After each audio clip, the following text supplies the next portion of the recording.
ध्यान से देखना, ये आपकी जिंदगी बदल सकती है।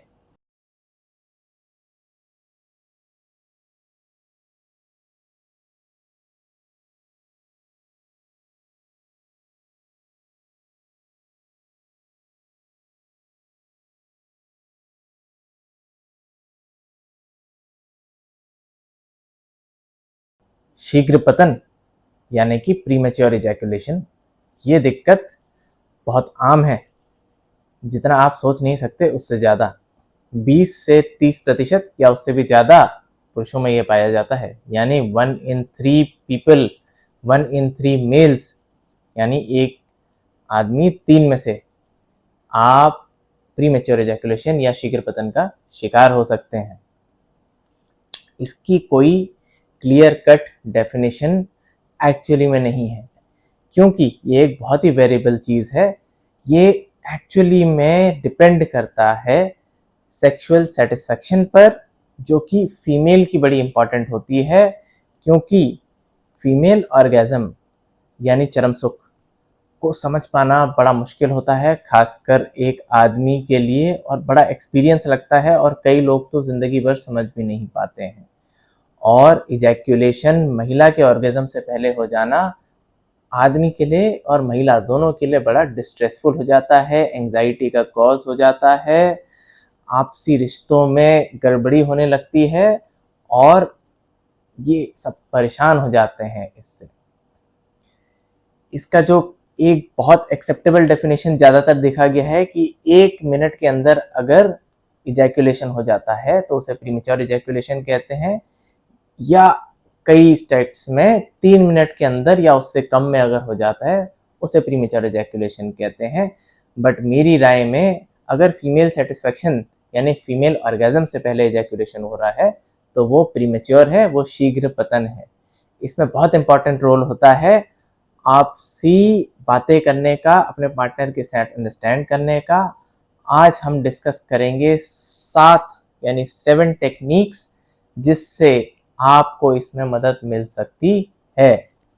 हम दवाओं की बात नहीं करेंगे, क्योंकि दवाएं तो आपको डॉक्टर से लिखानी पड़ती हैं, वो हर कोई बता देता है।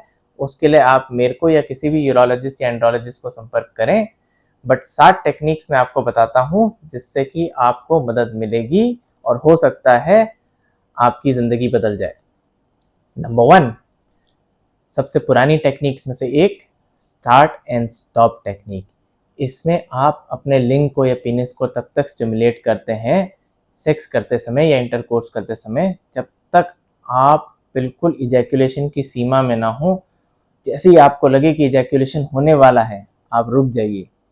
30 सेकंड तक भी रुक सकते हैं, 3 से 4 से लेकर 30 सेकंड तक, डिपेंडिंग ऑन आपकी कितनी कैपेसिटी है। उसके बाद जब आपको लगे कि हाँ अब मैं दोबारा स्टार्ट कर सकता हूँ, या आपका पार्टनर दोबारा आपके साथ स्टार्ट कर सकता है, आप दोबारा सेक्स करना शुरू करें। ओनली थिंग इज कि ये थोड़ा इरिटेटिंग होता है इनिशियली ट्राई करने में कपल्स के लिए। इसमें और भी कई वेरिएशंस होते हैं, जैसे आप अपने रिदम को एडजस्ट कर सकते हैं सेक्स करने के, तेज और धीरे में। उससे भी कई लोगों को प्रीमेच्योर इजैकुलेशन में मदद मिलती है। Number 2, squeeze technique. Masters and Johnsons ने ये डिस्क्राइब की थी। इस टेक्निक में भी थोड़ा बहुत स्टार्ट एंड स्टॉप टेक्निक जैसा ही होता है, बस फर्क ये होता है जैसे ही आप इजैकुलेट करने वाली सीमा को पार करते हैं, यानी जैसे ही आप इजैकुलेट करने वाले होते हैं और आपको पता होता है कि इसके बाद आप नहीं रुक पाओगे, उस समय आप अपनी पेनिस को दबा देते हैं। कैसे? उसके हेड और शाफ्ट के बीच में एक सल्कस होता है, एक ग्रूव सी होती है, उसे ऐसे इंडेक्स फिंगर और थंब ऐसे पकड़ के दबाते हैं। 3 से 4 सेकंड तक आप दबाएं, और उसके बाद जब आपको लगे शांत हो गया है तब दोबारा स्टार्ट करें। ये दबाने वाला काम पार्टनर या आप खुद दोनों कर सकते हैं। नंबर 3, ये एक बहुत अहम टेक्निक है और सब लोग इसे एडवोकेट भी करते हैं। इसे कहते हैं pelvic floor exercise, Kegels exercise की तरह भी इसे कहते हैं। इसमें आपकी जो मांसपेशियां हैं जो पेशाब और लैट्रिन एक साथ रोकती हैं, पेल्विस की यानी नीचे की, उनको कॉन्ट्रैक्ट किया जाता है या उन्हें दबाया जाता है ताकि आप इजैकुलेशन रोक पाएं। उसके लिए आपकी मांसपेशियों का भी सख्त होना ज़रूरी है। उसका सबसे अहम पार्ट है कि आपको पहले पता चले कि कौन सी मांसपेशियां आपको कॉन्ट्रैक्ट करनी है या दबानी है।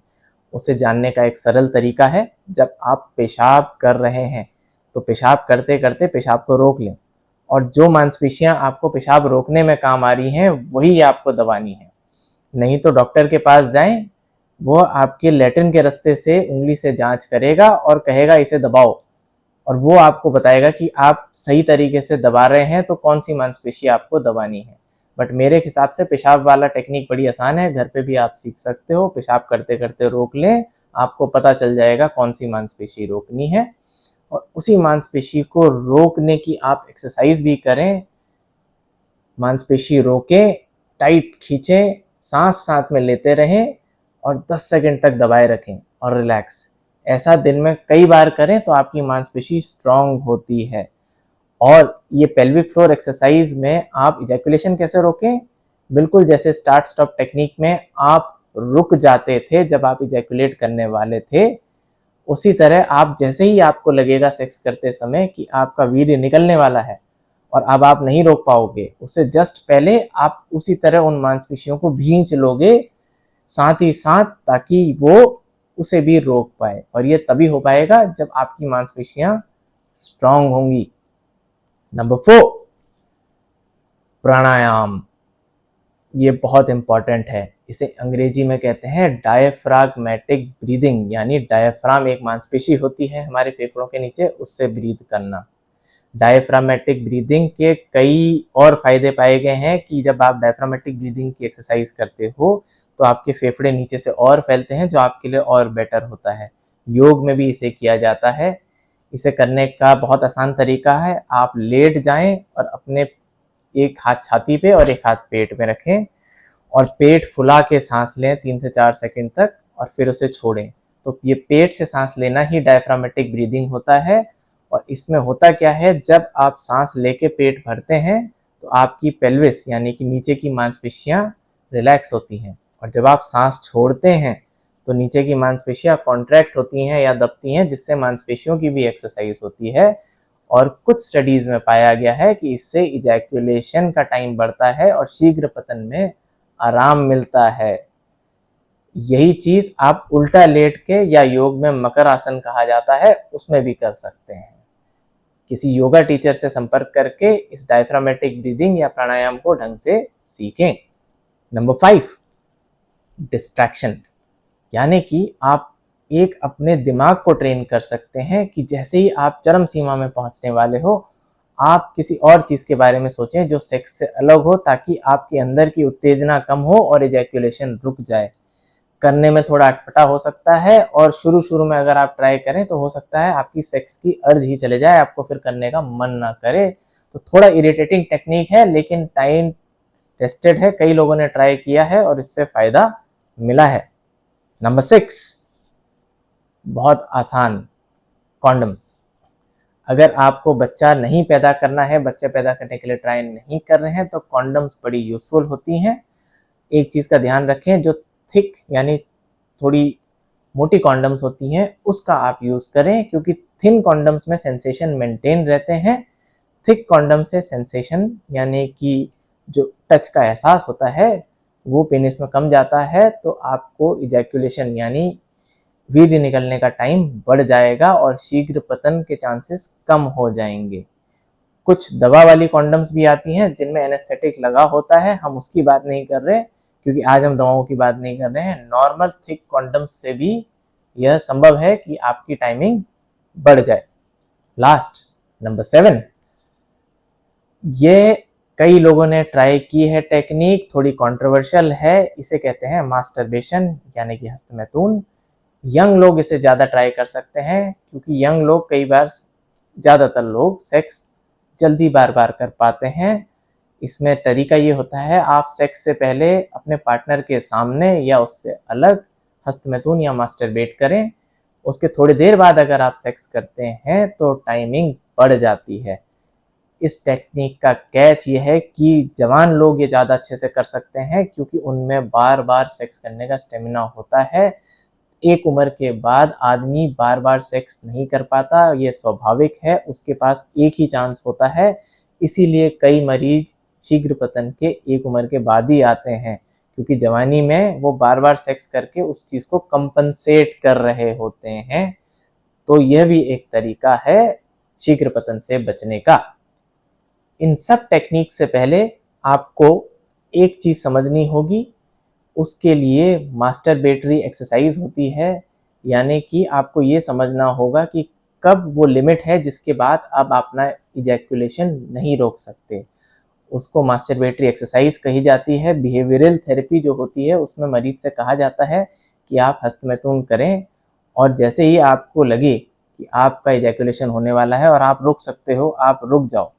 3 से 5 बारी ऐसा करने के बाद आप इजैकुलेट करो, तो आपको आइडिया लग जाएगा कि कौन सी वो सीमा है जिसके बाद आप अपना इजैकुलेशन या वीर्य का निकलना नहीं रोक पा रहे हैं। अंत में एक बहुत अच्छी चीज का ध्यान रखें कि इसमें सबसे ज़रूरी है आप अपने पार्टनर के साथ डिस्कस करें, अपनी प्रेफरेंसेस को डिस्कस करें और साथ में मिलके इससे निपटने का, इसे ओवरकम करने का प्रयास करें।